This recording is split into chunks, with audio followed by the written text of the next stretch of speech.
Bu dronu qartal parçalayıb, qanadlarını sındırıb o öz yerində. Bir də o ovunun başını qopardıb da, bunun burasında kamera olur, quşun başı kimi.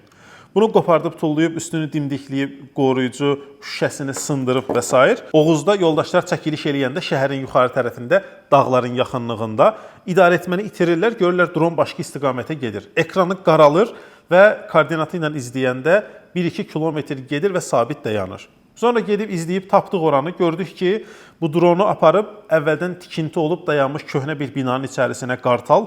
Orada indi bunu ovlayacağı bir quş kimi hiss eləyib. Bu hadisə olan gün hava tutqun idi, bulutluydu. Ona görə o hündürlükdə qartalın gəlib getməsini müşahidə edə bilməmişdi yoldaşlar. Biz ondan nəticə çıxartdıq. İndi öz dronumuzu sürəndə bu yaxınlarda Şəkinin Zəyzid kəndində idik. Orada Şəhidlər zirvəsi var.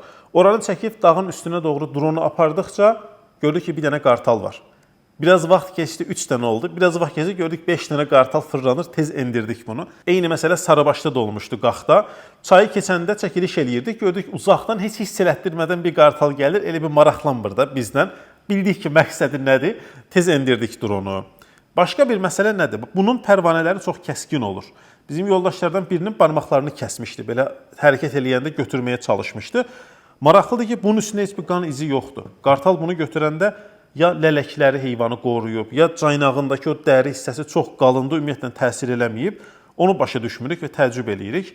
Yəni, indi dron sürən yoldaşlar bu məsələlərdən nəticə çıxardacaqlar. Ümumiyyətlə, sizin də məlumatınız olsun ki, hələ də təbiət texnologiyadan daha güclü olduğu sahələr var. Bunlar texnoloji cəhətdən nə qədər irəliləmiş olsa da, qartallar nə vaxt istəsə onda sürürük dronu.